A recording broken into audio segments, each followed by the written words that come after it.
الحمد لله نحمده ونستعينه ونستغفره ونؤمن به ونتوكل عليه ونعوذ بالله من شرور أنفسنا ومن سيئات أعمالنا من يهده الله فلا مضل له ومن يضلله فلا هادي له ونشهد أن لا إله إلا الله وحده لا شريك له ونشهد أن سيدنا محمدا عبده ورسوله اللهم صل وسلم وبارك عليه بسم الله الرحمن الرحيم سبحانك لا علم لنا إلا ما علمتنا إنك أنت العليم الحكيم إن نريد إلا الإصلاح ما استطعت وما توفيقي إلا بالله عليه توكلت وإليه أنيب رب اشرح لي صدري ويسر لي أمري واحلل عقدة من لساني يفقهوا قولي صدق الله مولانا العظيم.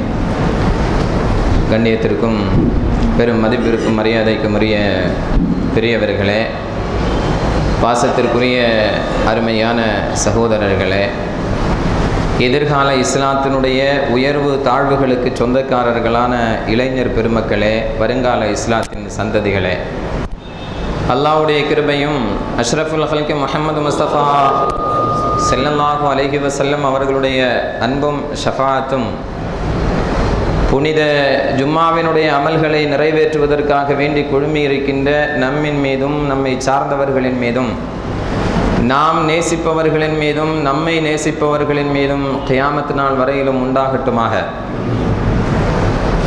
கண்ணியமிக்கவர்களே, நபிகள் நாயகம் ஸல்லல்லாஹு அலைஹி வஸல்லம் அவர்களுடைய நினைவு தினங்களை கொண்டாடி கொண்டிருக்கக்கூடிய இந்த காலச்சூழலில் அவர்களுடைய கடைசி வசியத்தான இந்த சமூகத்திற்கு அவர்கள் செய்த வசியத்திலே மிக முக்கியமான விஷயம், நீங்கள் 5 நேர தொழுகைகளை சரியாக கடைபிடித்துக் கொள்ளுங்கள். என்னோடு நட்பை, நெருக்கத்தை, அருகாமையை நீங்கள் நாளை மறுமையிலும் விரும்பினீர்கள் என்று சொன்னால் அதிகமாக சஜிதாக்களை செய்து கொள்ளுங்கள் என்று பல சஹாபிகளுக்கு வசியத்து செய்திருக்கிறார்கள். ஆனால்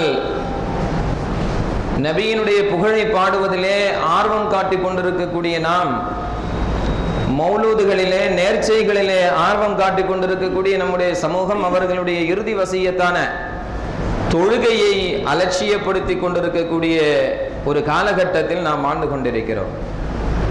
நபிகள் நாயகம் ஸல்லல்லாஹு அலைஹி வஸல்லம் அவர்கள் மக்காவிலோ மதீனாவிலோ வாழ்ந்து கொண்டிருக்கக்கூடிய காலகட்டங்களில் ஏதாவது ஒரு காலச்சூழலுடைய மாற்றம் ஏற்பட்டாலே உடனே பள்ளிவாசலுக்கு ஓடோடி சென்று சுஜூதிலேயே கிடப்பார்கள்.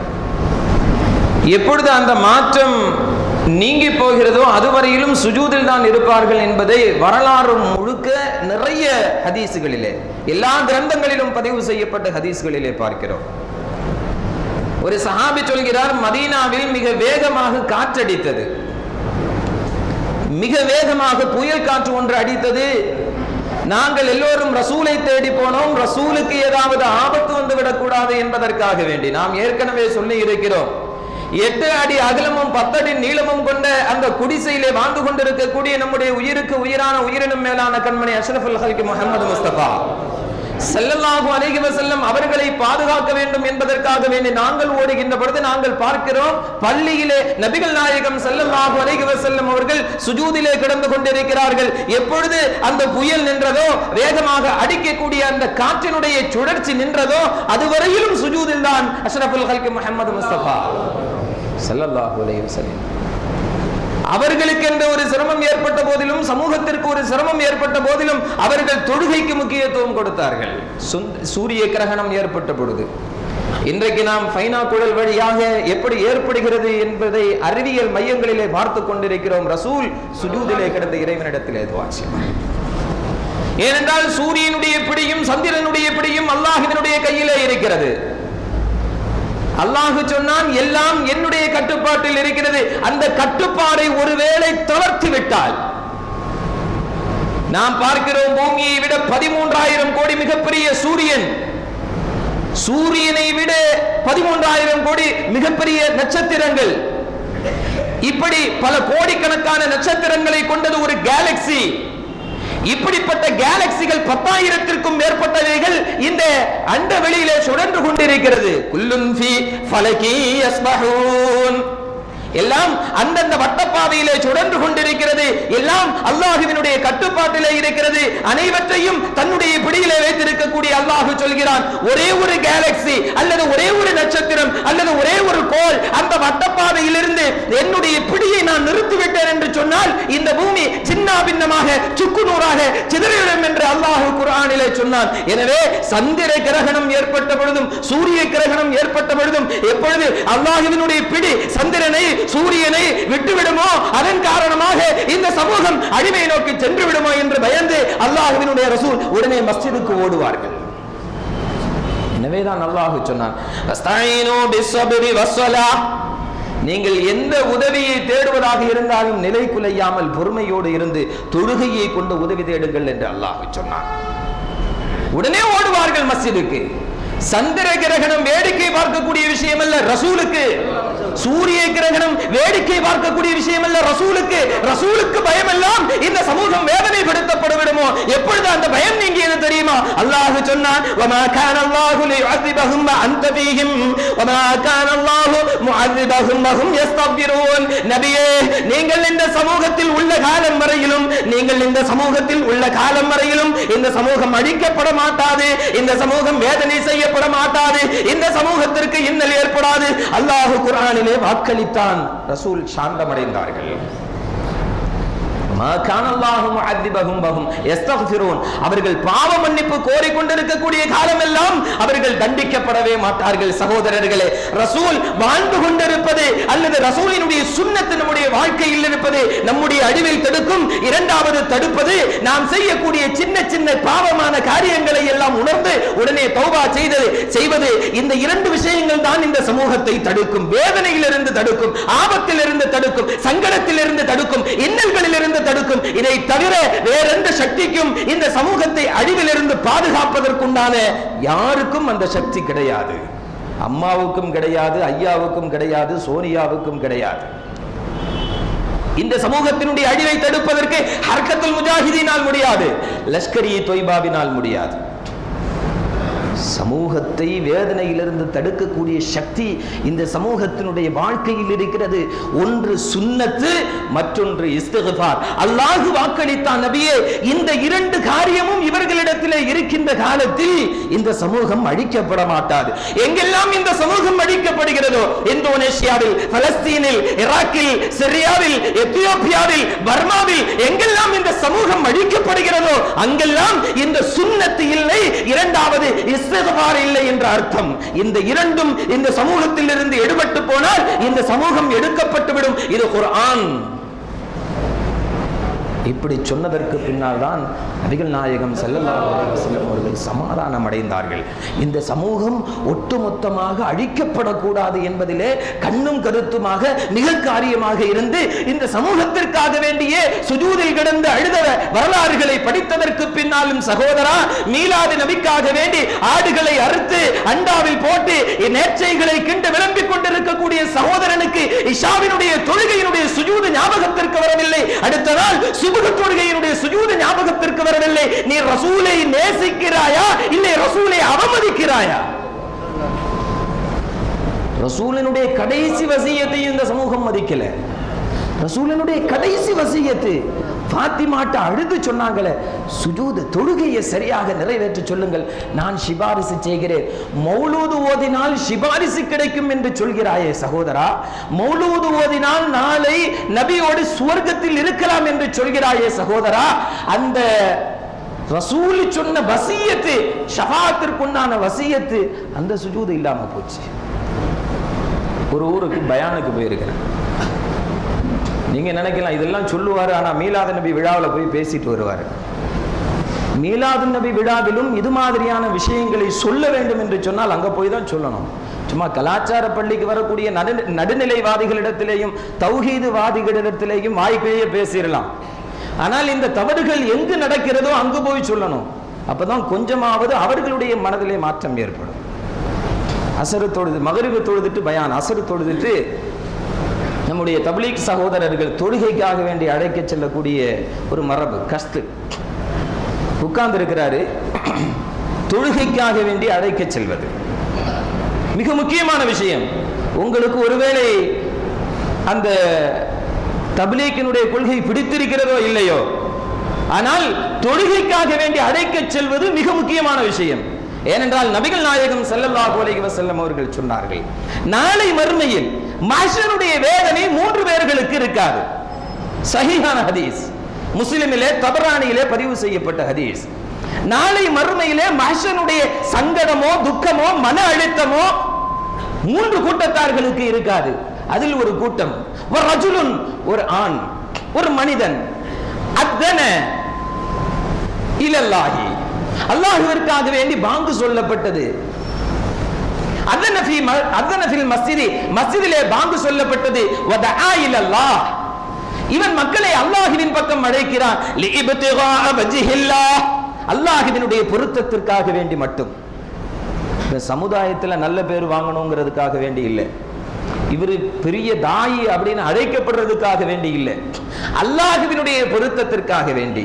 கடையிலிருந்து வர்றாரு, மணிமேடை பள்ளியிலே பாங்கு சொல்லப்படுகிறது, இவர் வர்றாரு, வரக்கூடிய வழியில பக்கத்து கடையில் இருக்கக்கூடிய முதலாளியோ அல்லது தொழிலாளியோ அவர்கிட்ட சொல்றாரு, பாங்கு சொல்லியாச்சு, வாங்க பள்ளிக்கு போவோம். எந்தவித உலக ஆதாயமும் இல்லாமல், எந்தவித உலகத்தினுடைய எதிர்பார்ப்பும் இல்லாமல், அல்லாஹ்வினுடைய பொருத்தத்திற்காக வேண்டி ஒரு சகோதரன் மஸ்ஜிதிலே பாங்கு சொன்னதற்கு பின்னால் வேறொரு சகோதரனை அழைக்கிறார். எந்த ஊரில் அழைத்தாலும் சரி, பள்ளியிலே பாங்கு சொல்லப்பட்டு விட்டது, பள்ளிக்காக வேண்டி செல்கிறான். ஒரு கூட்டம் தோழர்கள் வெட்டி அரட்டை அடித்துக் கொண்டிருக்கிறார்கள். உடனே அல்லாஹ்வினுடைய பொருத்தத்திற்காக வேண்டி அழைக்கிறார். பாங்கு சொல்லியாச்சுப்பா, வாங்க தோழர். இப்படி அழைத்தால் இவருக்கு நாளை மஹ்ஷருடைய திடுக்கமோ நடுக்கமோ இருக்காது. ஒரு கஸ்தூரி குவியலை போன்ற நன்மைகள் இவர்களுக்காக வேண்டி இருக்கும். அஷ்ரஃபுல் ஹல்கி முஹம்மது முஸ்தபா இன்ஷா அல்லாஹ் செய்யலாமா? இவரை போய் கூப்பிட்டா இவர் எங்க வர போறாரு அப்படின்னு நம்ம நினைச்சிருவோம். இவர் பெரிய கடை முதலாளியாச்சு அப்படின்னு நினைச்சுக்குவோம். இவன் வரவே மாட்டான, இவனை போய் எப்படி கூப்பிடுறது அப்படின்னு நினைச்சுக்குவோம். நாம் அல்லாஹ்வினுடைய பொருத்தத்தை மட்டுமே நாட வேண்டும். இன்ஷா அல்லாஹ் நாளை மஹ்ஷரில் என்ன இருக்காது? சூரியனுடைய வெயிலோ பாவிகளுடைய வியர்வையோ நம்மை ஒன்றுமே செய்யாது. இது வாழ்க்கையில் ஒருபோதும் பொய்களுக்காக வேண்டி தன்னுடைய நாவை மடக்காத அஷ்ரஃபுல் ஹல்கி முஹம்மது முஸ்தபா ஸல்லல்லாஹு அலைஹி வஸல்லம். அப்ப தொழுகைக்காக வேண்டி அழைக்கிறது, அது தப்லீக் சகோதரர்கள் அழைச்சாலும் சரி, தௌஹீது சகோதரர்கள் அழைச்சாலும் சரி, சுன்னத் ஜமாத் சகோதரர்கள் அழைச்சாலும் சரி, அழைப்பது தொழுகைக்காக வேண்டி அது ரொம்ப முக்கியத்துவம் கொடுக்கும். இப்போ அசர தொழுதுட்டு உட்கார்ந்து இருக்கிறாங்க, தொழுகைக்கு அழைக்க செல்வதற்காக வேண்டி இருக்கக்கூடிய அத்துணை சகோதரர்களும் எங்க போய் உட்கார்ந்துட்டாங்க? மௌலூது சபையில போய் உட்கார்ந்தாச்சு.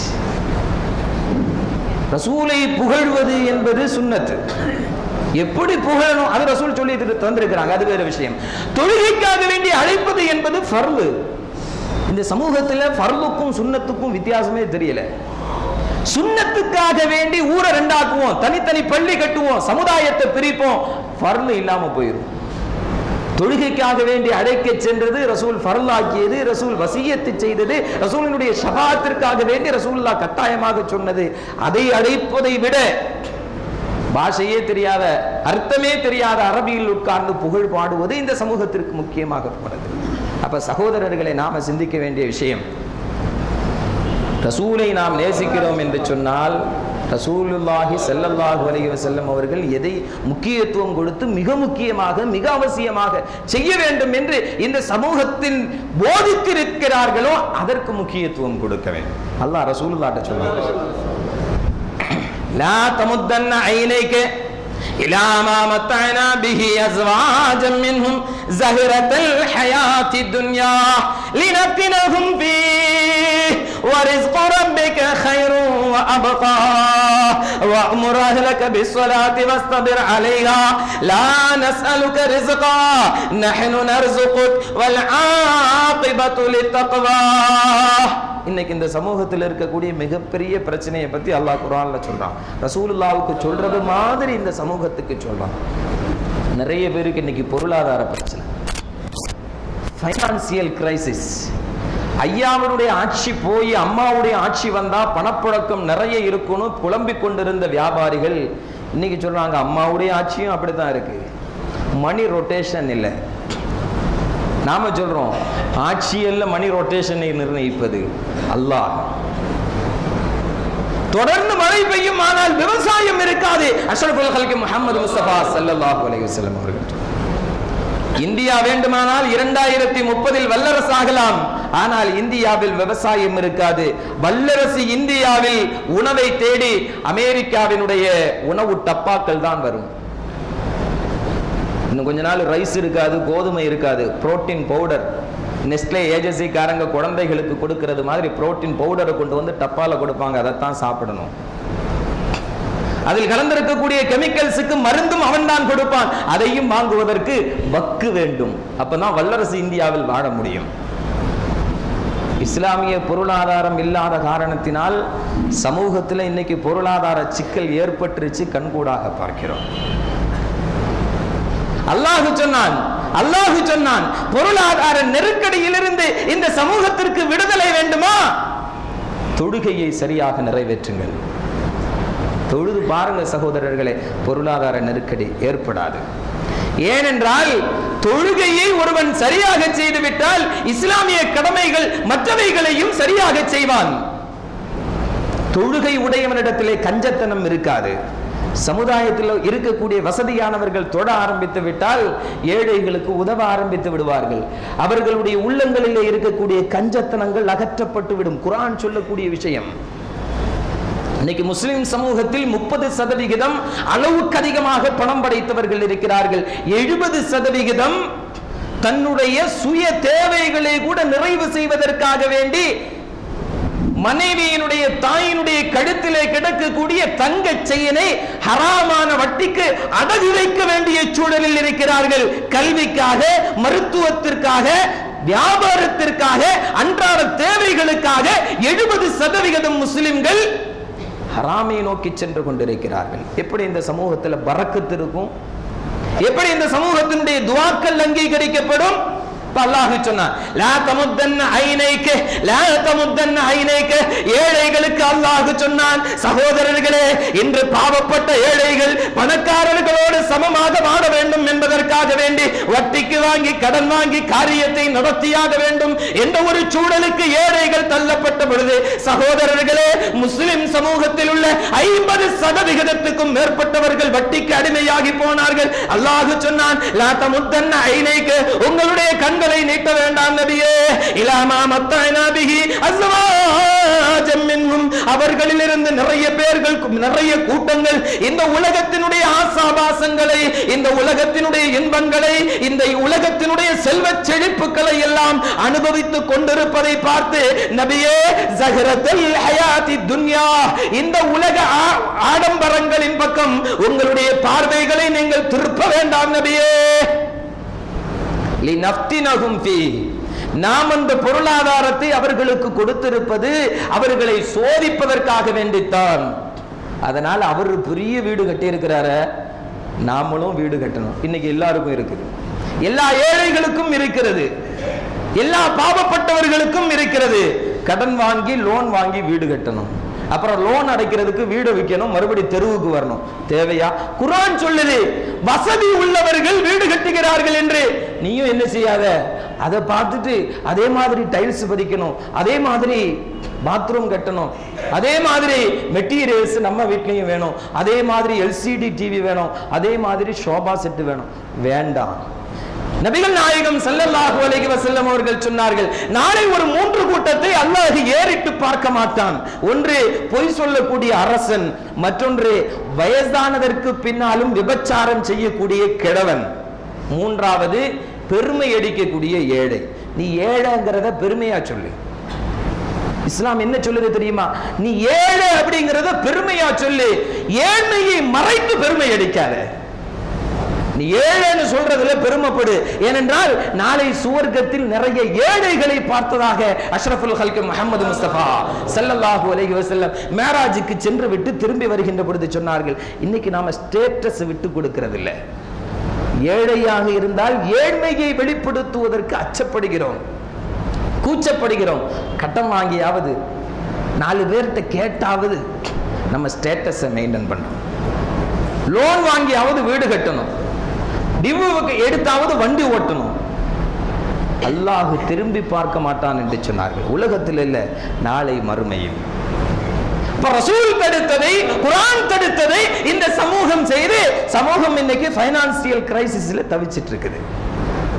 அல்லாஹ் சொல்றான், அவனுக்கு கார் இருக்குதுன்னு சொன்னா, அவனுக்கு வீடு இருக்கிறது என்று சொன்னால், அவருக்கு நிறைய சொத்துக்கள் இருக்கிறது என்று சொன்னால், அவரை சோதிப்பதற்காக வேண்டி நாம் கொடுத்திருக்கிறோம். என்ன செய்யறாரு? இவருக்கு கொடுத்து பார்ப்போம், லட்சங்களை கொடுத்து பார்ப்போம், கோடிகளை கொடுத்து பார்ப்போம், என்ன செய்யறாரு இவரு அப்படின்னு சோதிக்கிறதுக்காக வேண்டி அல்லாஹ் கொடுத்து இருக்கிறான். அதனால நீ அவங்கள பார்த்து அது மாதிரி வாழணும்னு ஆசைப்படாத. உனக்கு எது கிடைத்திருக்கிறதோ அதை கொண்டு திருப்தியான வாழ்க்கையை அமைத்துக்கொள். நீ தொழுகையை சரியா நிறைவேற்றி விட்டு வா. அல்லாஹ் சொல்றான், தொழுகையை சரியா நிறைவேற்று, உன் வாழ்க்கையில வறுமையே வராது.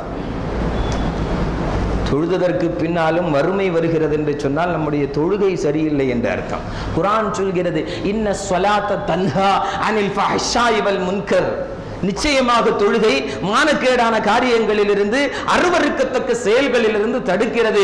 தொழுது விட்டு ஒருவன் கெட்ட வார்த்தை பேசுகிறான் என்று சொன்னால், அசிங்கமான வார்த்தைகள் அவனுடைய உதடுகளிலிருந்து வருகிறது என்று சொன்னால், அவனுடைய தொழுகை சரியில்லை என்ற அர்த்தம். தொழுகவும் செய்கிறான், நண்பர்களோடு சேர்ந்து அரட்டை அடிக்கவும் செய்கிறான், அப்போ தன்னுடைய உடலினுடைய சூட்டை தணித்துக் கொள்வதற்காக வேண்டி திருமண பார்ட்டிகளில் கலந்து கொண்டு ஒரு பெக்கு பீரையும் அடிக்கிறான்னு சொன்னா அவன் தொழுகையாளி இல்லை அப்படின்னு அர்த்தம். தொழுது முடித்ததற்கு பின்னால் செல்போனில் வரக்கூடிய ராங் கால்களுக்கு பதிலளித்துக் கொண்டு தவறான எஸ்எம்எஸ்களை அனுப்பி கொண்டு கண்ட பெண்களோடு கடலை போடுகிறான் என்று சொன்னால் அவனுடைய தொழுகை சரியில்லை என்று அர்த்தம். தொழுகவும் செய்கிறான்,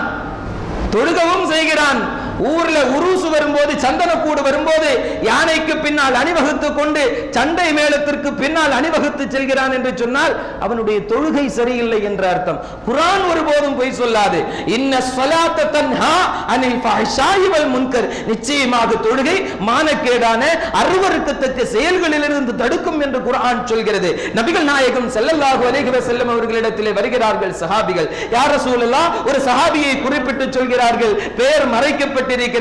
ஏனென்றால் அவர் செய்த செயல் அப்படி. ஒரு சஹாபியை பற்றி சொல்கிறார்கள், யா ரசூலல்லாஹ், இந்த தோழர் தொழுகைக்கும் வருகிறார், இரவு நேரங்களில் திருடவும் செய்கிறார். ரசூல் சொன்னார்கள், நிச்சயமாக அவருடைய தொழுகை அதிலிருந்து அவரை தடுக்கும் என்றார்கள். பிற்காலத்தில் நிரந்தரமாக தொழுதார், நிரந்தரமாக திருட்டிலிருந்து மாறிவிட்டார்.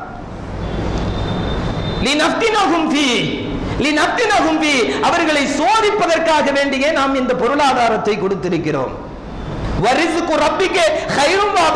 அல்லாஹ்வினுடைய புறத்திலிருந்து வழங்கப்படக்கூடிய ஹலாலான உணவு இருக்கிறது அல்லவா, அது நிரந்தரமானது, அது நிலையானது. அல்லாஹ் சொல்கிறான், நீ அதனால உலகத்துல போட்டி போடணுங்கிறதுக்காக வேண்டி ஹராமின் பக்கம் போகாத, தொழுகையை சரியாக நிலைநாட்டி கொண்டிரு. அல்லாஹ் நிலையான ஹலாலான உணவை அல்லாஹ் வழங்குகிறான்.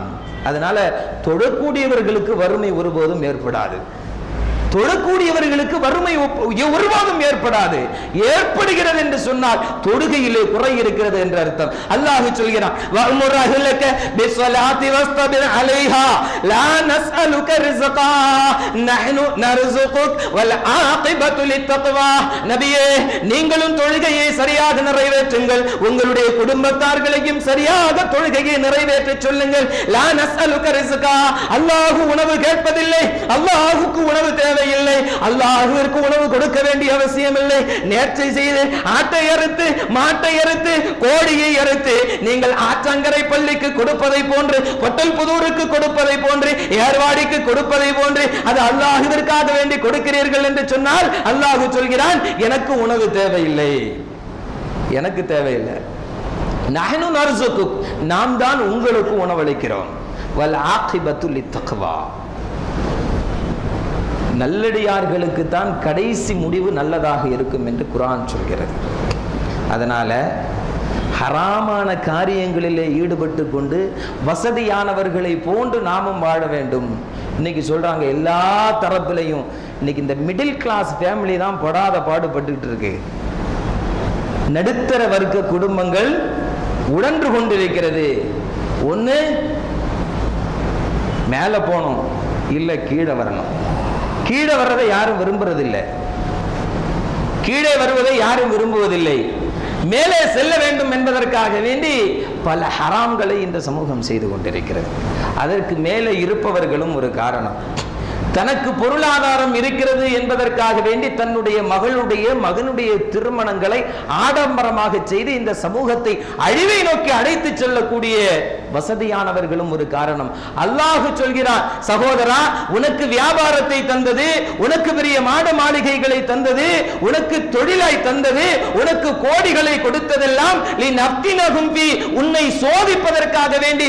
உன்னுடைய வீடு உனக்கு சொந்தமானதல்ல, உன்னுடைய கோடிகள் உனக்கு சொந்தமானதல்ல, உன்னுடைய இடங்கள் உனக்கு சொந்தமானதல்ல. அது நீ ஏழைகளுக்கு கொடுக்கிறாயா இல்லையா என்பதை சோதித்து பார்ப்பதற்காக வேண்டி தந்தது. எனவே மற்றவர்களுக்கு உபயோகப்படாத பணம், அது பேங்கில் இருந்தாலும், இன்வெஸ்ட்மென்ட்களாக இருந்தாலும், இன்சூரன்ஸ் பாலிசிகளாக இருந்தாலும், இடங்களில் இன்வெஸ்ட்மென்ட் செய்திருந்தாலும் அது குப்பை, அது நரக நெருப்பு என்று குர்ஆன் சொல்கிறது. அது டாலராகட்டும், தினாராகட்டும், ரூபாயாகட்டும், ஏழைகளுக்கு பயன்படாத பணம் அது இந்த சமூகத்தினுடைய பணம் படைத்தவர்களிடத்தில் இருந்தால் அது அவர்களுக்கு பெரிய முசீபத்து. அந்த பணத்தினால் எந்தவித பிரயோஜனமும் கிடையாது. அந்த பணங்கள் ஆடம்பரமாக செலவு செய்யப்படுகிறது என்று சொன்னால் உனக்கும் முசீபத்து, இந்த சமூகத்திற்கும் முசீபத்து. இன்னைக்கு நம்ம சமூகத்தில் இல்லாம போச்சு.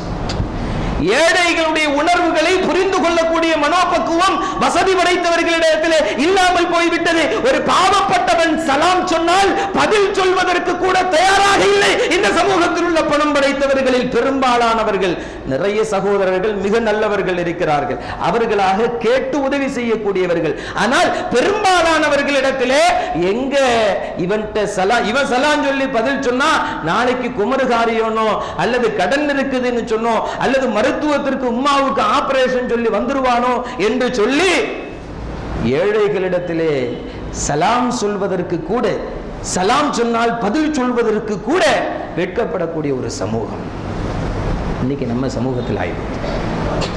அப்படி ஒரு பணம் நம்மிடத்தில் இருக்கிறது என்று சொன்னால் குர்ஆன் சொல்கிறது, ஏழைகளுக்கு கொடுக்கப்படாத பணம் நாளை மறுமையிலே நரக நெருப்புகளாக வரும். அது பணம் இல்லை, அது நோட்டுகள் அல்ல, அது குப்பை, அது வெறும் பேப்பர். மற்றவனுடைய சங்கடத்திற்கு உபயோகப்படாத பணம் அது உன்னிடத்தில் எவ்வளவு இருந்து என்ன காரியம் சகோதரர்களே?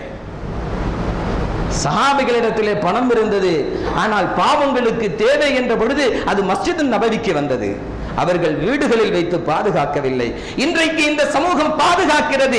எதிலெல்லாம் இன்வெஸ்ட்மென்ட் செய்தால் எவ்வளவு பெர்சன்டேஜ் கிடைக்கும் என்று தேடி தேடி போய் இன்வெஸ்ட்மென்ட் செய்கிறது. அல்லாஹ் சொல்கிறான், நீ ஏழைகளுக்கு கொடு, உனக்கு பன்மடங்காக உலகத்திலும் நாளை ஆகிரத்திலும் தருகிறேன். அந்த இன்வெஸ்ட்மென்ட் இந்த சமூகத்தில் உள்ள பணம் படைத்தவர்களுக்கு நம்பிக்கை இல்லை.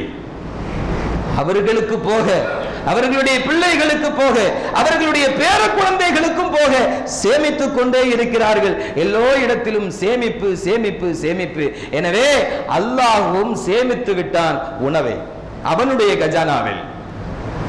நீ சேமிக்கிற, மற்றவனுக்கு உபயோகப்படக்கூடாது என்ற பணத்தை நீ சேமிக்கிறாய். எனவே அல்லாஹ் அவனுடைய கஜானாவிலே சேமிக்கிறான், உனக்கு தர்றதில்லை. உணவு பஞ்சம் ஏற்பட்டு கொண்டிருக்கிறது.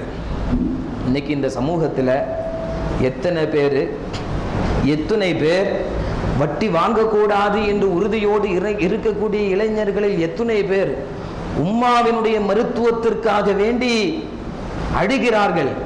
போன் பண்ணி அழுவான் நிறைய சகோதரன், உம்மாவை ஆபரேஷனுக்காக வேண்டி சேர்த்திருக்குது.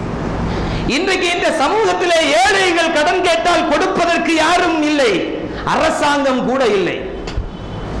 பேங்க்ல போய் கடன் கேட்டா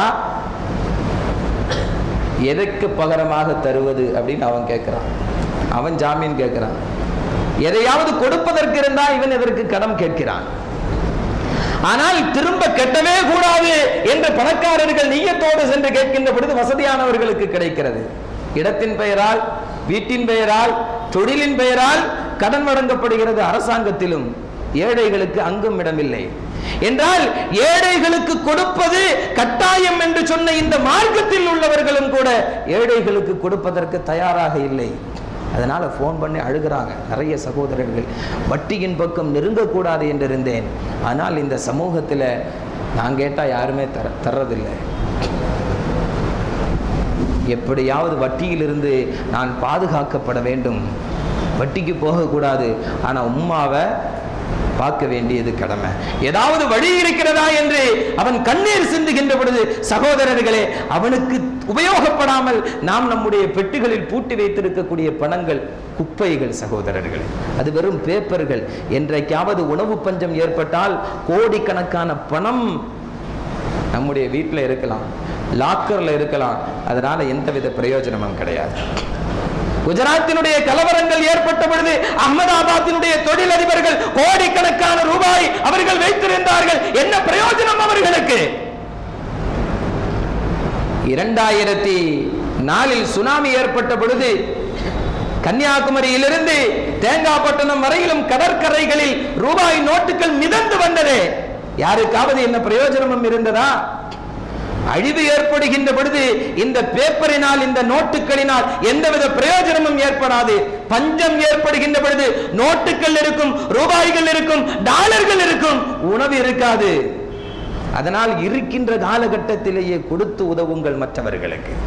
நபிகள் நாயகம் ஸல்லல்லாஹு அலைஹி வஸல்லம் அவர்கள் சொன்னார்கள், பக்கத்து வீட்டுக்காரன் பசித்திருக்கின்ற பொழுது வயிறு நிரம்ப சாப்பிடக்கூடியவன் மூமினே அல்ல என்றால், இன்னைக்கு எத்தனை பக்கத்து வீட்டுக்காரன் பசிச்சு கிடக்கிறான், குமர்களை வச்சுட்டு அழுதுட்டு இருக்கிறாங்க. நாம இன்னைக்கு ஆடம்பரமான திருமணங்கள் செய்கிறோம், எவ்வளவு வீண் விரயம் நம்முடைய வீடுகளில் உணவு வீணாக்கப்படுகிறது. நாம் எல்லாம் முஃமினா? மருத்துவ செலவுக்காக, கல்விக்காக வேண்டி கண்ணீர் வடித்துக் கொண்டிருக்கக்கூடிய நிறைய சகோதரர்கள் சமூகத்தில் உண்டு. ஆனால் கோடிக்கணக்கான ரூபாய்களை பதுக்கி வைத்திருக்கக்கூடிய பணம் படைத்தவர்களும் இந்த சமூகத்தில் உண்டு. சகோதரர்களே, இந்த பணம் எல்லாம் ஒரு காலத்தில் பிரயோஜனம் இல்லாமல் போகும், ஏழைகளுக்கு பிரயோஜனப்படாத பணம். நேற்றைய தினம் ராமநாதபுரம் அருகாமையில் இருக்கக்கூடிய கடற்கரை கிராமத்தில் ஒரு கிராமத்திலே பயானுக்காக வேண்டி சென்றிருந்தேன். அங்குள்ளவர்கள் சொன்னார்கள், ஒரு காலத்தில் எங்களுடைய ஊர் இந்த பகுதியையே ஆட்டி படைத்தது. நாங்கள் எல்லோருமே கோடீஸ்வரர்கள். சிங்கப்பூர் சிட்டிசன்ஷிப் கிரீன் கார்டு எங்களுக்கு இருக்கும், அடிக்கடி சென்று வருவோம். வாரத்துக்கு 2 தடவை 3 தடவை போயிட்டு வருவோம். மிகச்சிறிய செல்வ செழிப்பு எங்களுக்கு இருந்தது, இந்த பகுதியே எங்களுடைய கட்டுப்பாட்டில் இருந்தது என்று சொல்லிவிட்டு வருத்தப்படுகிறார்கள். இன்றைக்கு எங்களுடைய ஊரில் 70% மேற்பட்டவர்கள் வட்டியில் மூழ்கி கொண்டிருக்கிறார்கள். அல்லாஹ் சொல்றான், பணம் என்பது உனக்கு அகங்கரிப்பதற்காக வேண்டி வழங்கப்பட்டதல்ல, பெருமை அடிப்பதற்காக வேண்டி வழங்கப்பட்டதல்ல, ஆடம்பரத்தை காட்டி மற்றவர்களை ஈர்ப்பதற்காக வேண்டி வழங்கப்பட்டதல்ல, அது உனக்கு சோதிப்பதற்காக வேண்டி வழங்கப்பட்டது. அதை நீ பெருமையா நினைச்சுக்கிட்டேன்னு சொன்னா, ஏழைகளை மதிக்காமல் இருந்தா என்று சொன்னால், மற்றவனுக்கு உதவி செய்யக்கூடிய மனோபக்குவம் உனக்கு இல்லை என்று சொன்னால், நான் அதை எடுத்துருவாங்கிறான். இன்னைக்கு எந்த அளவுக்கு ஆகிப்போச்சு தெரியுமா? அந்த ஊரில் ஒரு பள்ளிவாசல் இருந்தது, பழைய பள்ளிவாசல். அந்த பள்ளிவாசலை இடிச்சிட்டு அந்த பள்ளிவாசலை இடிச்சிட்டு அதில் ஒரு பாண்டியன் கிராம வங்கியை கட்டி கொடுத்திருக்கிறார்கள். முழுக்க முழுக்க முஸ்லிம்கள் மட்டுமே வாழக்கூடிய ஊர், மிகப்பெரிய கோடீஸ்வரர்கள் வாழ்ந்த ஊர். எந்த ஊர்லயாவது சம்மதிப்பீங்களா? இன்றைக்கு அங்கு இருக்கக்கூடிய ஒரு சில இஸ்லாமிய சிந்தனை உடைய இளைஞர்கள் வருத்தப்படுகிறார்கள். ஒரு காலத்தில் எங்களுடைய ஊரில் இளைஞர்கள் ஒரு 80-100 இளைஞர்கள் பள்ளியிலேயே எப்பொழுதும் இருப்பார்கள். இன்றைக்கு அவர்கள் எல்லாம் டாஸ்மார்க்கிலே இருக்கிறார்கள். எங்களுடைய பள்ளி வாசல்கள், எங்களுடைய முன்னோர்கள் சுஜூது செய்த இடம் இன்றைக்கு வட்டி கணக்கு பார்க்கப்படுகிறது. எங்களுக்கு பயமாக இருக்கிறது. இன்னும் ஒரு 10 ஆண்டுகள் கழித்தால் எங்களுடைய பெண்கள் எல்லாம் வேசிகளாக மாறிவிடுவார்கள், வட்டி கொடுக்க முடியாமல். எங்களுடைய ஊரில் உள்ள இளைஞர்கள் எல்லாம் மதுவுக்கு அடிமைப்பட்டு கிடக்கிறார்கள். என்ன செய்யறதுன்னு தெரியல.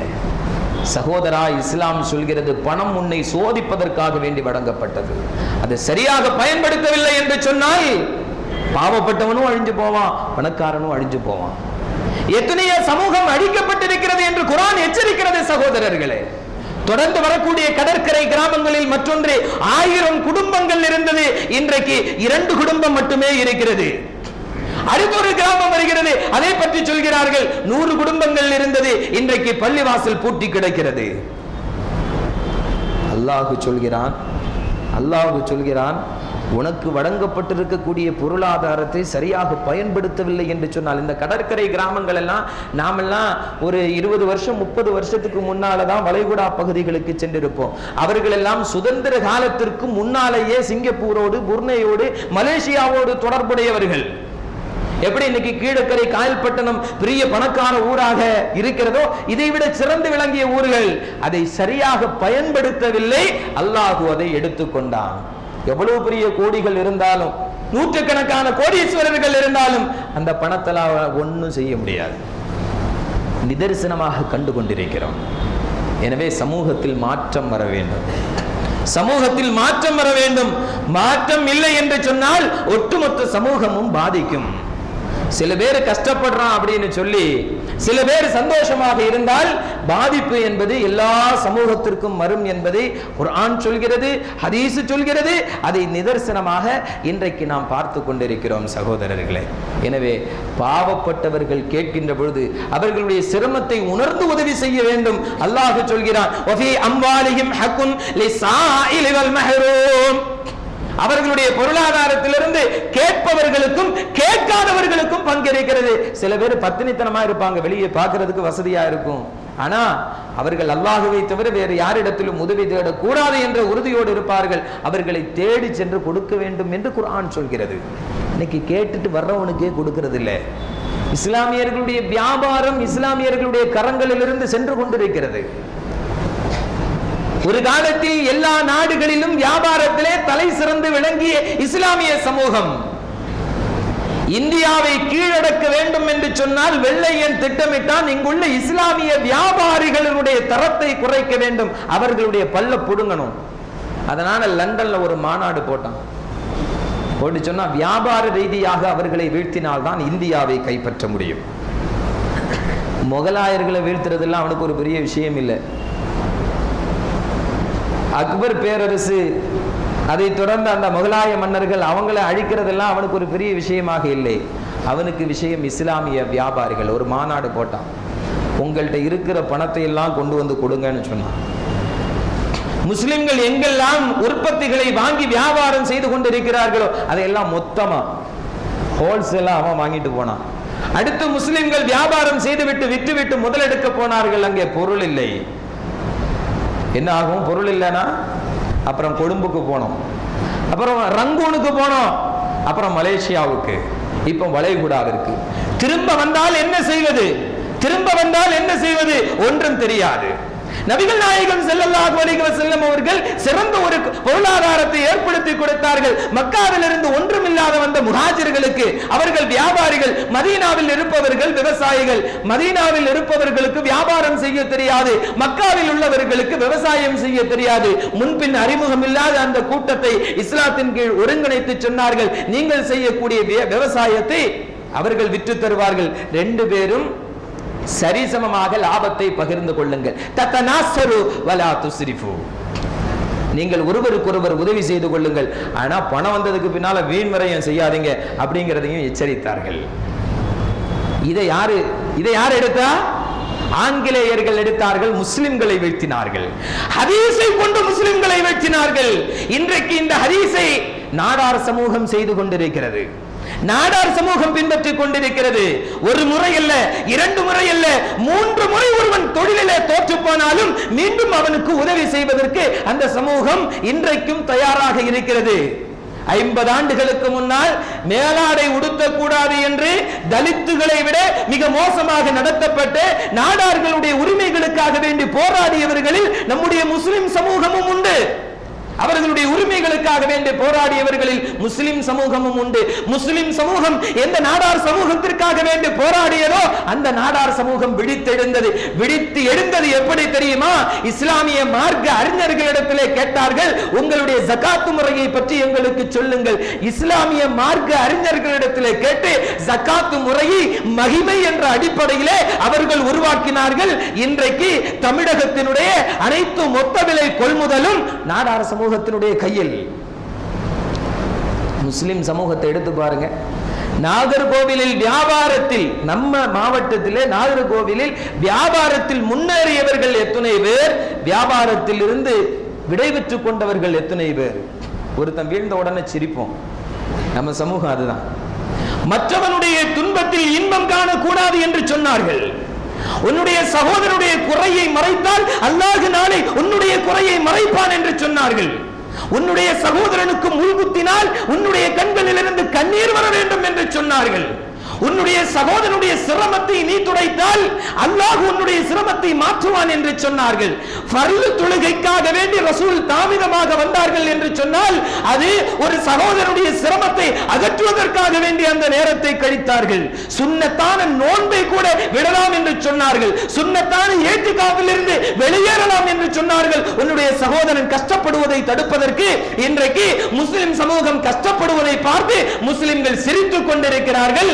ஹதீஸை நாடார் சமூகம் பின்பற்றியது 50 ஆண்டுகளுக்கு முன்னால் மிக பின்தங்கிய ஒரு சமூகம் இன்றைக்கு தமிழகத்தில் நம்முடைய கண்களுக்கு முன்னால் முன்னேறி சென்று கொண்டே இருக்கிறார்கள். ஒரே ஒரு ஹதீஸை ஃபாலோ பண்ணாங்க, ஒரே ஒரு ஹதீஸை ஃபாலோ பண்ணாங்க. நாம ஆற்றது சுன்னத்தா நீட்டுறது சுன்னத்தா, தாடியை பிடிக்கிறதா இழுக்கிறதா, தொப்பியை போடுறதா வேண்டாமா, நெஞ்சில கட்டுறதா தொப்புள்ள கட்டுறதா, எத்தனை வருஷத்துக்கு இதையே பேசிட்டு இருப்பீங்க? 25 வருஷத்திற்கு முன்னால் இதற்காக வேண்டி செலவழிக்கப்பட்ட நேரமும், இதற்காக வேண்டி செலவழிக்கப்பட்ட பணமும், இதற்காக வேண்டி செலவழிக்கப்பட்ட எனர்ஜியும் இந்த சமூகத்திற்கு குர்ஆன் ஹதீஸை நடைமுறைப்படுத்துவதிலே நான் முயற்சி செய்திருந்தால் இன்றைக்கு 50 ஆண்டு காலங்கள் பின்தங்கிய சமூகமாக இருக்கிறது என்று சச்சார் கமிஷன் ரிப்போர்ட்டை வாய்ப்பிலேயே பேசிக் கொண்டிருக்கிறோமே, இந்த சமூகம் எவ்வளவு முன்னேறி இருக்கும் தெரியுமா? இன்னைக்கும் கூட கோடிக்கணக்கான ஜகாத் பணங்களை என்ன செய்கிறோம் என்று யாருக்கும் தெரியாது. குர்ஆன் ஹதீஸ வாழ்க்கையில அமல்படுத்த வேண்டும் சகோதரர்களே. அதுக்கு வேற எங்கேயும் முன்மாதிரி இல்லை. நம்முடைய மாவட்டத்திலேயே இருந்து கொண்டிருக்கக்கூடிய நாடார் சமூகம், நாடார் சமூகத்தினுடைய தலைவர்களிடத்திலே சந்தித்து நீங்கள் வேண்டுமானால் வியாபார ரீதியாக பேசி பாருங்கள் தெரியும். 3 முறை வீழ்ந்தாலும் கடைசியாக தோற்று போனா கடைசியாக அந்த ஊர்ல எல்லாரும் கூடி வச்சுட்டு அவர் தலையில துண்டை போட்டுட்டு அப்பொழுதும் என்ன செய்வாங்க தெரியுமா? 4வது தடவையும் பாக்கெட்ல இருக்கக்கூடிய பணத்தை எடுத்து முகத்துல போட்டுட்டு நாசமா போன்னு சொல்லி சபிச்சிட்டு போவாங்க. அதற்கு மேலும் அவருக்கு உணர்வு வந்து உதவி கேட்டால் அவர்கள் செய்வார்கள். ஏன் இது முஸ்லிம் சமூகத்தில் இல்லாம போச்சு? ஏன் இந்த தன்மை முஸ்லிம் சமூகத்திடத்தில் இல்லாமல் போச்சு? இதற்காக வேண்டி எத்தனை பேர்கள் முயற்சி செய்து கொண்டிருக்கிறார்கள். குர்ஆனில் இருக்கக்கூடிய பொருளாதார திட்டம், ஹதீஸில் இருக்கக்கூடிய பொருளாதார திட்டம், நபிகள் நாயகம் ஸல்லல்லாஹு அலைஹி வஸல்லம் அவர்கள் நடைமுறைப்படுத்தி ஜெயித்து காட்டிய பொருளாதார திட்டம், அதெல்லாம் சொல்றதுக்கு ஒரு ஆலிம் சாவும் இல்லையா? அதை சொல்வதற்கு ஒரு இயக்கமும் இல்லையா? அதற்காக வேண்டி முயற்சி செய்வதற்கு ஒரு தலைவர்களும் இல்லையா? முஸ்லிம்கள் வீழ்ந்து கொண்டிருக்கிறார்கள். நிதர்சனமாக பார்க்கிறோம். விருதுநகர் மார்க்கெட் யார் கையில் இருக்குது? நாகர்கோவில் மார்க்கெட் யார் கையில் இருக்குது? எங்கெல்லாம் மொத்த கொள்முதல் இருக்கிறதோ அங்கெல்லாம் பாருங்க இந்த சகோதரர்கள் இருப்பாங்க. ஒரு காலத்தில் கோட்டாறு மார்க்கெட்டு முஸ்லிம்களுடைய கையிலே, அதனால்தான் வெள்ளி விடுமுறை. இன்னைக்கு எத்தனை பேர் இருக்கிறாங்க கோட்டாறு மார்க்கெட்ல? ஏன் இல்லாமல் போனதற்கு என்ன காரணம்? பெருசா வாய்க்கிலேயே பேசினா போதுமா? முஸ்லிம் சமூகம் குர்ஆன்ல விஞ்ஞானம் இருக்குது, வியாபாரம் இருக்குது, அக்ரிகல்ச்சர் இருக்குது, ஒரு மண்ணாங்கட்டியும் வாழ்க்கையில் இல்லையே சகோதரா. வாய்க்கிலேயே பேசத்தானே செய்யறோம், நடைமுறைப்படுத்துவதற்கு ஒருவரும் தயாராக இல்லை. யாராவது நடைமுறைப்படுத்தினால் அதை வாய்க்கிலேயே விமர்சிப்பதற்கு 1000 பேர் இருக்கிறார்கள். யாராவது அதை நடைமுறைப்படுத்தினா அவன் லட்சத்தை அடிக்கிறான், கோடி அடிக்கிறான். இப்படி விமர்சித்து அந்த செயல்பாடுகளையும் முடக்குவதற்கு நிறைய பேர் இருக்கிறார்கள். யாரும் இதை செய்வதற்கு இல்லை. சமுதாயம் வீழ்ந்து கொண்டிருக்கிறது. வேதனையில் சொல்கிறேன், சமுதாயம் வீழ்ந்து கொண்டிருக்கிறது. வீழ்ந்து கொண்டிருக்கக்கூடிய இந்த வீழ்ச்சியிலிருந்து இந்த சமூகத்தை தடுக்கவில்லை என்றால் மாவட்டத்தில், மாநிலத்தில் பல கோடீஸ்வரர்கள் இருக்கலாம். அகமதாபாத்தினுடைய கோடீஸ்வரர்களுக்கு அந்த கோடிகள் பிரயோஜனம் அளிக்கவில்லை. அஸ்ஸாமினுடைய கோடீஸ்வரர்களுக்கு அந்த கோடிகள் பிரயோஜனம் அளிக்கவில்லை. மும்பையினுடைய கோடீஸ்வரர்களுக்கு அந்த கோடிகள் பிரயோஜனம் அளிக்கவில்லை. தமிழகத்தினுடைய கோடீஸ்வரர்களுக்கும் அந்த கோடிகள் பிரயோஜனம் அளிக்க முடியாத ஒரு சூழ்நிலை வந்துவிடக் கூடாது என்பதற்காக வேண்டி சொல்கிறேன். குர்ஆன் ஹதீஸ் நடைமுறைப்படுத்திய ஒரு பொருளாதார திட்டத்தை இனியாவது நடைமுறைப்படுத்தணும். 1 லட்சம் இருந்தா இன்ஷா அல்லாஹ் ஒரு 10,000 ரூபாய் கொடுங்க, நாளை நீங்களும் பாதுகாக்கப்படுவீர்கள். சமுதாயத்தில் கொஞ்சம் பேர் வீழ்ந்துட்டு போறான்னு சொன்னா நம்ம சேஃபா இருக்கிறோம் நினைக்காதீங்க. சோமாலியா என்ன நடக்குது தெரியும்ல?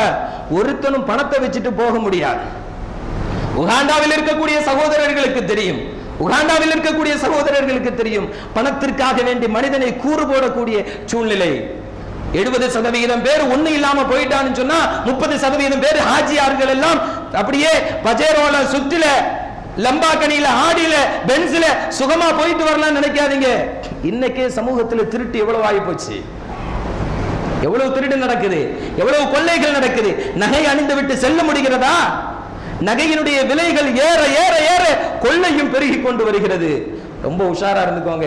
குர்ஆன் ஹதீஸ் என்றைக்கு வாழ்க்கையில் இல்லையோ, வார்த்தையில் மட்டுமே இருக்கிறதோ, அன்னைக்கு இந்த சமூகம் இது மாதிரியான அவலச்சூழலை சந்திக்கும். 70% பேர் ஏழை ஆயிட்டான்னு சொன்னா பணத்தை பறித்து சாப்பிட ஆரம்பிப்பான். பணக்காரங்களுக்கும் நிம்மதி இருக்காது, ஏழைகளுக்கும் நிம்மதி இருக்காது. இந்த நாட்டிலே சட்டம் ஒழுங்கும் இருக்காது. அப்படிப்பட்ட சூழல் எத்தியோப்பியாவில் இருக்கிறது, சோமாலியாவில் இருக்கிறது, மொரோக்கோவில் இருக்கிறது. ஆப்பிரிக்க நாடுகளில் இல்லாத வளமா சகோதரர்களே? சவுதி அரேபியாவில் என்ன வளம்? வெறுமனே எண்ணெய் வளம் மட்டும்தான் இருக்கிறது. உலகத்திலேயே அதிக கேஸ் கத்தர் உற்பத்தி செய்யலாம். இதை விட சிறந்த வளமான நாடு ஆப்பிரிக்கா. நமக்கு தெரியும், விவசாயத்தில் வளமான நாடு. தங்க சுரங்கம் அங்குதான் இருக்கிறது. உலகத்திலேயே விலை உயர்ந்த வைரங்கள், வைடூரியங்கள் அங்கிருந்தான் தோண்டி எடுக்கப்படுகிறது. என்ன நடந்துச்சு தெரியுமா? பணம் கொஞ்சம் பேர்கிட்ட போய் மாட்டிக்கிடுச்சு. ஏழைகள் பெருகி போனார்கள். ஏழை கொள்ள அடிக்க ஆரம்பிச்சான். ஏழை கொள்ள அடிக்க ஆரம்பித்தான். சொந்த நாட்டில் வளம் இருக்கிறது, இஸ்லாம் சொன்ன பொருளாதார கொள்கை அங்கே இல்லை. ஆப்பிரிக்கால ஒருத்தனும் பணத்தோட நடந்து போக முடியாது. அது மாதிரியான ஒரு சூழல் வருவதற்கு முன்னால் மார்க்கம் சொன்ன விஷயத்தை பேணிக் கொள்ள வேண்டும். குர்ஆன் என்ன சொல்லுது? வறுமையிலிருந்து உங்களை பாதுகாக்க வேண்டும் என்று சொன்னால் தொழுகையை சரியாக நிறைவேற்றிக் கொள்ள வேண்டும் என்று. ஏழைகளுக்கும் வசதி படைத்தவர்களுக்கு பொருளாதாரம் என்பது நீ அகங்கரிப்பதற்கும், நீ ஆடம்பரமாக செலவு செய்வதற்கும், நீ உல்லாசமாக இருப்பதற்கும் வழங்கப்பட்டதல்ல. அது ஒரு சோதனைக்காக வேண்டி வழங்கப்பட்டிருக்கிறது. பாவப்பட்டவனுடைய, ஏழையினுடைய, சிரமப்படக்கூடிய கண்ணீரை துடைக்கக்கூடிய பணம் தான் பணம். அது அல்லாத பணங்கள் வெறுமனே பேப்பர்கள், குப்பைகள், நாளை நமக்கு எதிராக வந்து நிற்கக்கூடிய பாம்பாக, தேளாக வரக்கூடிய நெருப்பு கங்குகள் என்று குர்ஆன் நமக்கு எச்சரிக்கிறது. எனவே சகோதரர்களே, முஸ்லிம் சமூகம் மிக கீழ்த்தரமான ஒரு சூழ்நிலையை நோக்கி சென்று கொண்டிருப்பதை தமிழகம் எங்கிலும் முஸ்லிம்கள் உணர்ந்து வருகிறார்கள். ஆனால் என்ன செய்யறதுன்னு தெரியல. நபிகள் நாயகம் ஸல்லல்லாஹு அலைஹி வஸல்லம் அவர்கள் சொன்ன விதிமுறைகளை, பொருளாதார திட்டங்களை நாம் செயல்படுத்தினால்தான் இந்தியாவும் பாதுகாக்கப்படும், முஸ்லிம்களும் பாதுகாக்கப்படுவார்கள், வசதியானவர்களுடைய பொருளாதாரமும் பாதுகாக்கப்படும் என்பதை மனதிலே நிறுத்தி கொண்டு நாம் நம்முடைய பொருளாதாரத்தின் மூலம் ஏற்றத்தாழ்வில்லாத ஒரு சமூகத்தை உருவாக்க அல்லாஹு ரப்புல் இஸ்ஸத் நம் அனைவர்களுக்கும் நல்லருள் பாலிப்பானாக. சகோதரர்களே, அல்ஹம்துலில்லாஹ் நிறைய சகோதரர்கள், இதை நான் சொல்கிறது ஏதோ கலாச்சார பள்ளிக்கு வரக்கூடிய சகோதரர்களை குறிப்பிட்டல்ல. ஏன்னா இன்றைக்கி சமூகத்தில் அல்ஹம்துலில்லாஹ் நிறைய பணிகளை நாம் செய்து கொண்டிருக்கிறோம். ஆனால் நிறைய சகோதரர்களுக்கு வருத்தம் உண்டு. நாம் நிறைய தடவை போய் கேட்குறோம், ஆனால் தர்றதில்லை. சில பேர் பேசாமல் கூட இருக்கிறது உண்டு. நாம் கொடுக்கறது இல்லைன்னு சொல்லி பேசாமல் கூட இருக்கிறது உண்டு. ஆனால் அல்ஹம்துலில்லாஹ் நபிகள் நாயகம் ஸல்லல்லாஹு அலைஹி வஸல்லம் அவங்கள ஒரு காட்டரபி வந்து துணியை பிடிச்சி இழுத்தார். ரசூலுல்லாவுக்கு அந்த அடையாளம் கூட அவர்களுடைய முதுகிலே இருந்தது, மார்பிலே இருந்தது என்று ஹதீஸிலே இருக்கிறது. அப்போ கூட ரசூலுல்லாஹ் சிரிச்சுட்டே சொன்னாங்க, கொடுங்கப்பா அப்படின்னு சொல்லி. ஏன்னா அந்த வாரிசுகள் நாம் அதை பற்றி கவலைப்படவில்லை. ஆனால் நமக்கு உதவி செய்யக்கூடிய சகோதரர்கள் கொஞ்சம் பேர் தான். இப்போ என்ன விஷயம்னாலும் அவங்கள்ட்ட தான் போக வேண்டியிருக்கு. அவங்க தான் திரும்ப திரும்ப உதவி செய்து கொண்டிருக்கிறார்கள். அதனால குறிப்பிட்ட சகோதரர்கள்ட்ட வாங்கி நிறைய உதவிகள் செய்ய முடியாதுங்கிற சூழ்நிலையினால தான் நிறைய பேர் வந்து கேட்பாங்க, வட்டியிலிருந்து நான் விடுபட வேண்டும். சில சகோதரர்கள் உம்மா ஹாஸ்பிட்டலில் இருக்காங்க, டிஸ்சார்ஜ் பண்ணுறதுக்கு பணம் இல்லை அப்படின்னு சொல்லி அழுவாங்க. இப்படியெல்லாம் நாம் ஏதோ ஒரு குறிப்பிட்ட சில சகோதரர்களிடத்தில் உதவி பெற்று தான் உங்களுக்கு உதவி செய்கிறோமே தவிர நாம் ஒன்றும் நிறைய சேவிங்ஸ் பேங்கில் போட்டுட்டு அது யார் யாருக்கு கொடுக்கணும் அப்படிங்கிறத தீர்மானிச்சுட்டு கொடுக்கறது இல்லை. அல்ஹம்துலில்லாஹ் நிறைய சகோதரர்கள் உதவி செய்தால் நிறைய சகோதரர்களுக்கு உதவி செய்ய முடியும். உதவி செய்ய இயலாத ஒரு சூழலில் இருந்து கொண்டிருக்கிறோம் அப்படிங்கிறத நீங்கள் உணர்ந்து கொள்ளுங்கள். இன்ஷா அல்லாஹ் சமூகத்தில் அல்லாஹு ரப்பல் இஸ்ஸத் செல்வ செழிப்பானவர்களுக்கு மேலும் மேலும் அதிகமாக உதவி செய்ய வேண்டும் என்ற எண்ணத்தை அல்லாஹு ரப்பல் இஸ்ஸத் கொடுத்தருள் புரிய வேண்டும். அது அப்படி கொடுப்பவர்களுக்காக வேண்டி நீங்கள் துஆ செய்ய வேண்டும். கடந்த மாதத்தில் மட்டும் நிறைய உதவிகளை, மருத்துவ ரீதியான உதவிகளை நாம் செய்திருக்கிறோம். இந்த லிஸ்ட்டு நம்முடைய போர்டில் இருக்கும். இன்ஷா அல்லாஹ் நீங்கள் எல்லோரும் இது மாதிரியான சேவைகளில் இங்கே மட்டும்தாங்கிறது இல்லை, நம்ம ஊர்லையும் இதை ஆரம்பிக்கணும். நிறைய பேர் விமர்சனத்திற்கு பயப்படுகிறார்கள். விமர்சனம் இருந்தால்தான் நம்முடைய வேலையில் சுறுசுறுப்பு இருக்கும். ரசூலுல்லாஹ் விமர்சிக்கலையா, சஹாபிகளை விமர்சிக்கலையா? விமர்சனத்துக்கு பயந்தா ஒரு வேலையும் எங்கேயுமே செய்ய முடியாது. அதனால நன்மையை நாடி இது மாதிரியான பணிகளை இன்ஷா அல்லாஹ் தொடர்ந்து செய்ய வேண்டும். ஆனால் இங்கு வரக்கூடிய நிறைய சகோதரர்கள், நம்முடைய பள்ளப்பட்டி சகோதரர்கள் எங்கள் ஊரில் இதே மாதிரி அஸ்ஹாபுல் அன்சார்னு ஆரம்பிக்க போகிறோன்னு சொன்னாங்க. பாண்டிச்சேரியிலிருந்து வந்த சகோதரர்கள் எங்கள் ஊரில் ஆரம்பிக்கணும்னு சொன்னாங்க. இது மாதிரி இந்த பணிகள் தமிழகம் எங்கிலும் விரிவடைந்து வருகிறது. காரணம் என்னன்னு சொன்னால், பாவப்பட்டவனுடைய கண்ணீரை துடைக்க வேண்டும். அதில் அல்லாஹ் நமக்கு ரஹ்மத் செய்கிறான்.